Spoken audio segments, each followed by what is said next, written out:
Mary and I got to go to the Smoky Lake Maple Products showroom in Wisconsin back in December, I think it was. And I filmed some of it. So I'm going to put that at the end of this video. So make sure you hang out. It's a beautiful place. Hey folks, Kim from Daily Woodworking here. It's been quite a while since I made a long form video. I've been trying to throw up some shorts as the season was going along, but we're towards the end of the maple season right now, so I thought I'd give you guys an update. To say that it has been a learning experience is a huge understatement. I was going to take you guys along for the ride and show you what we were doing in the sugar bush, but as it turned out, we were taking one step forward, 2 or 3 steps backwards, not because of any one particular thing. It was just a whole series of issues that we came across and had to fix as we were going. You probably wouldn't have wanted to listen to me swear and carry on and everything else as each issue popped up. Sometimes it was multiple issues in the same thing. I'm not upset by it. I knew that this was going to be a big learning curve this year. We were going from a flat pan where we were basically able to boil 7 to 10 gallons of sap per hour to a machine that is divided pans, both a flue pan and the final pan, or the head pan. I'm not really sure what they actually call it. I'm sure that I'll figure that out, and or be told by you guys, which is okay. Either way, learning. So we went from a 7 to 10 gallon per hour pan, flat pan, that I had used for the previous 3 years. Also something when I was doing it before, we were using flat pan. That was my only experience. So I knew that I was going to be stepping into something that was going to be over my head. I just didn't realize how far over my head I was going to be. So behind me is our Smoky Lake Silverplate evaporator. It is a 30-inch wide by 10-foot long evaporator. Directly behind me is a 7-foot flue pan, and over here on the left with all of the controls is where the final syrup comes through and is evaporated. That's also a divided pan. Really, really nice setup. As somebody who's been in business and run businesses for decades, I know that I want to figure out what my bottleneck is, fix that bottleneck, move on to the next one. So the bottleneck for us was the amount of evaporation per hour to go to where Mary and I wanted to go to, or more precisely where I wanted to go to. Mary just keeps looking at me and laughing. Anyways, so this machine in its current state with dry firewood will boil anywhere from 100 to 150-ish gallons per hour. It's got the auto drawer off on it. We've got electronics on it, valves on it, things that I did not have on a flat pan. In a flat pan, we're using a thermometer and hydrometer and usually finishing the syrup off inside. To this year, we're actually finishing off, I don't know if you can see it, my little 4-gallon stainless steel pot over here. I'm testing it there, and then I'm dumping it into either a 5-gallon blue container, or recently it's been a 15-gallon keg. We should, in essence, be able to get close to 100 gallons, depending on the sap coming out of the woods. I will tell you that the learning curve, as I was talking about, has been huge. That valve that's over there, these work in conjunction with each other. This is called the same side reverse.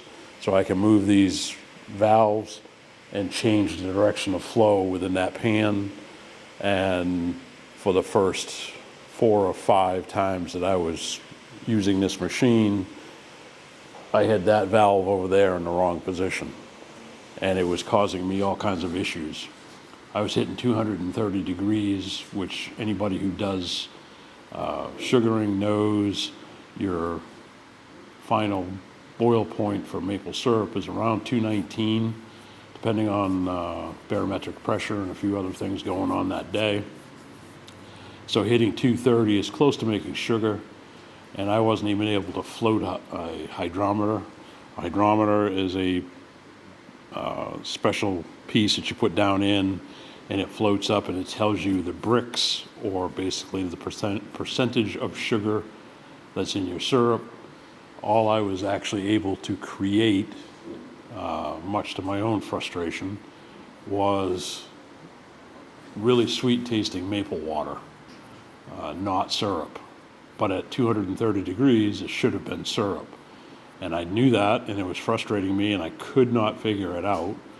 I shot video of the entire machine, sent it to several different people asking what I was doing wrong. I had other people come in to tell me what, look at this, tell me what I'm doing wrong.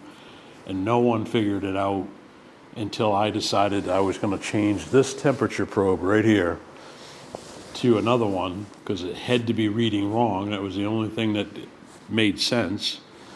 And my electronics package that was over there was closer to these pipes, and I couldn't actually get a screwdriver in there to take the wires off from that to change the probe. And that's when I realized that valve right there was facing in this direction, and I knew instantly that I had screwed that up when I put that original temperature probe in. Knew it right away. Unfortunately, it had cost me a lot of sap, not syrup, but sap. We had the 2 best runs of the season while I was trying to figure out what was going on. And so it cost me about 2,800 gallons of sap. So if you divide, so let's say we were running about 2%. We were either running 2 or 2.2% sugar in the sap. So that's about 45 gallons, 43 to 45 gallons of sap to make 1 gallon of syrup. I dumped 2,800 gallons of sap because it went bad. And sap, if you don't know, can go bad. It got cloudy, started to smell. At that point, you got to dump it. You got to clean your tanks, all of that good stuff. So first time I dumped it was 1,300 gallons, and then 2 days later I dumped, 3 days later I dumped 1,500 more gallons, which in retrospect, I should have taken that sap and taken it to a friend, sold it to him, and let him boil it down for whatever he wanted to make it for. But I was so intent on finding my mistake, and I knew I could find whatever it was to make it work, that I lost that. So 2,800 gallons of sap equates to about 65 gallons of syrup. That's a lot of maple syrup to make a mistake on. As I have told everybody who's listened, I learn really well when I pay stupid tax. Well, that's a gigantic stupid tax. But I will remember the valve positions for the entire rest of my life. I don't care what happens to me. I know where those things need to be. I know it in my head. I don't have to look at this decal, which I should have been looking at. But, stupid tax. It is what it is. So a recap of this year, we've made 20 gallons, doing the final boil right now on the last sap. So we're going to finish out probably between 22 and 25 gallons that I get to keep. We haven't filtered anything yet, as we were going through this process. At first in the woods, I was having problems with a releaser. I now know every inch of a mechanical releaser, so I can figure that out and diagnose that really quickly, because it was another stupid thing, but not on mine. It's something that it's a flaw within the mechanical releaser, and they work great. And it's just, you got to know what you're looking at, and I hadn't really messed with them. Most of what we're doing is borrowing equipment from other people, and as we go through this, we figure out each step of the way. So mechanical releaser was the first problem that we were having, and then I had problems putting this machine together. Turned this flue pan somehow in my head. I had it 180 degrees out of whack, so that slowed it down a little bit. We were trying to do all of this when it was really, really cold here in Maine. It got delivered, I think, mid to end of January, and then we went into a cold snap where it was anywhere from, I guess, 10 below, maybe it was colder than that, to about 10 above. And in this garage, it's not heated. We had to go through the roof to get the stacks up through there. We do not have a cupola. I did not want to do that kind of construction to the garage. So we have 3 stacks going up through. The one that's over there is the one for the smoke and the fire. These 2 over here are strictly for steam, but you still got to go up through. You got to get the roof jacks in place. That meant shoveling the roof, getting up there, cutting holes in the roof, get everything sealed up, finding out that you had leaks, getting up there again, sealing it back up, going back up and sealing it again for a 3rd time to make sure that the leaks were all taken care of. And right now it's actually holding its own, so I think we got most of that, but that'll be Murphy's Law coming to kick me in the ass because I said that out loud. So then, problem with the flue pan, I had to turn that around.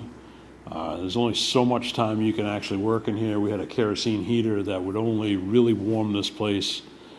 The walls aren't insulated, the ceiling, the roof isn't insulated. We'd only get maybe 4 or 5 degrees warmer inside here with a 30,000 BTU kerosene heater than it literally was outside. And sometimes it was actually warmer outside than it was in here.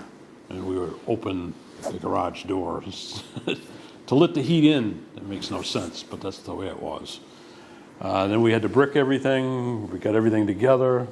Had to let everything, the bricking dry and all of that. And just about that time was when, actually, I think we were actually bricking it as the sap was starting. So the goal this year was to tap 1,400 trees. We have 2 sugar bushes. Altogether, we have about 230-ish acres of maples. We've got one that's 12 miles away that was a different operation, and that already had the tubing in there, so we made the decision that we were going to concentrate on getting that going for the beginning of the season, and then I would run lines, because our property is directly behind this garage, our sugar bush. We were going to run lines for that as we were pulling the sap in from the other sugar bush.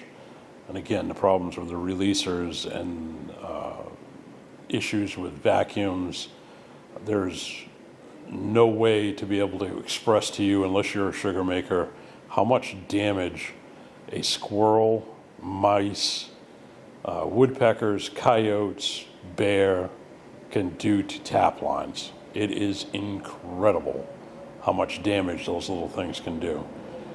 We're running vacuum, so that means every one of those little chews you're losing vacuum, so therefore we're not pulling out of the trees what should be coming out of the trees. It's way down. We still have a lot of work to do with that. Right after we got started with the tapping and everything, We then had a snowstorm come through, followed by a high windstorm taking trees down, which means tap lines came down. So we're in the woods with chainsaws, on snowshoes, trying to fix everything. So basically, we had a whole lot of things go wrong this year that I think in a normal year, we would have been on top of it better, but I don't know that for sure. I don't think anything was out of the ordinary. You're going to have trees come down. You're going to have limbs come down. You are definitely going to have squirrel chews, chipmunks, mice, woodpeckers. Those seem to be the worst. That group seems to be the worst for damage. I have been watching videos and talking to people, and whether it's on the phone or in person, and to every one of you, I appreciate all of your advice. Even if you weren't a sugar maker and you were offering something, I was listening. I may not have implemented it, but I was listening. It's amazing what you can put together for a crew when you don't think you think you're going to end up doing it all yourself. We had friends in the sugar bush. We had cousins in the sugar bush. We had friends helping build the evaporator.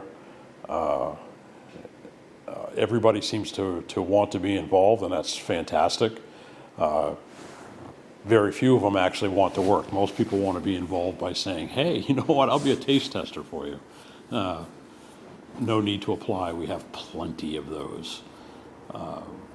So our next step for us, we're going to finish off what we have. I have not got to the filtering section of this yet, and I know that I'm going to run into some issues there. Because why wouldn't I? I have everywhere else. And then after we're filtered and I get it to where it should be, then it will be a matter of bottling. And that's the easy part. We actually have done that in the past. We haven't filtered this volume of syrup before, so we're going with a filter press. So that's where I'll end up with problems, I'm guessing, because I've never run a filter press before. So basically, I got a higher education in maple syrup this year than I ever thought possible. And we are producing some absolutely beautiful tasting maple syrup. It's probably going to be darker this year than it has been in years past because of my screw-ups. Like with that valve problem, this flue pan starts out on the back side with us putting raw sap in and comes out through this float box into that pan. This gets a little bit darker, but it should not have ever been as dark as it was. But again, learning curve. And mine was a long, sweeping curve. It was not a sharp 90 degree, or maybe it was, and I went off-road. I don't know. So we ended up with 550 taps out. Our goal was 1,001 sugar bush, 400 in the one that we're literally going to be. Everything is new. There's nothing there. So there was going to be 400. So we were shooting for 1,400. We got 550. I don't know what our yield per tap is yet, and I won't know that until the end. I do know that we have a lot of work to do with the vacuum, more precisely with the tubing. I think the vacuum is fine. We now have the mechanical releaser working right. So those two in conjunction with each other leaves me to believe, that we have issues in the sugar bush, which we know we have. The critters that I talked about before do a lot of damage. We are experimenting. We're using some check valve taps. I think we have 100 of them out. So we have another 350 that are not on check valve. So far, I really like the check valve. So I'm running a stubby from Leader on that 100. with the check valve, we got a clear check valve going into the tree. I like that. Next year, we're going to experiment with just the check valve tap and not the two-piece. It's going to be a one. We're going to experiment with that one and see if there's any difference between those two. There really should not be, except for the length of time that the stubby and the drop line can stay out before having to be changed as compared to a one-piece. So we're going to experiment with that. We will have vacuum running out through here, so we're going to have a wet dry line, where the other one is just a single line for vacuum and the sap coming back in. We'll end up with a line for just vacuum and a wet line for the sap coming back. It'll be interesting to see if there's any difference, or if there's enough of a difference for the return on the investment.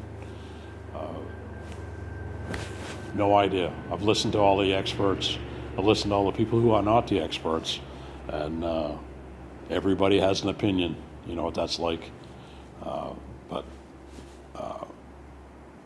until we can actually experiment with it, we will not be able to really be able to tell which one is better for us. Doesn't mean it's going to be better for you or better for somebody else who makes maple syrup. We're working on ours. So I'll keep you in the loop. Next year we'll have an RO in place. So as I always say, make sure you keep coming back. I've got a lot of roads to be done, because if you've been here for a while, you know that we had a logging operation going on. It's gone on for 3 years. It is now over, so we can put the tap lines and everything out. I don't have to worry about where they're going. Is it going to be a model sugar bush? Probably not. It's going to be our sugar bush, model for us. But we'll be able to put roads out beside the tap line so we can actually get to a problem. I'm looking for monitoring systems so that we can turn on and off vacuums. We can know where there's vacuum leaks. So you have any experience with that, please tell me what you're using, why you like it. If you don't like it, why? If you've experimented with 1, 2, 3, 4, I think there's numerous ones out there. Tell me what they are or what your results were. I really would appreciate knowing that.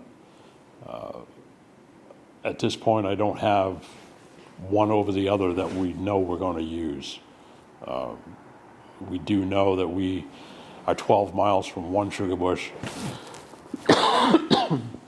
We live 1 mile from the one that's out here. So we have to be able to monitor it. And when you wake up first thing in the morning, you want to know where your vacuum leaks are so you can get that fixed. Any loss of vacuum, let me put it this way, 1 inch of vacuum equates to 5 to 7% more sap being brought in. So if I'm at 10% vacuum and I raise it to 11, overall for that whole vacuum system, I'm going to raise, with that 1 inch of vacuum, I'm going to raise the sap production by 5 to 7%. So definitely something we want to be doing.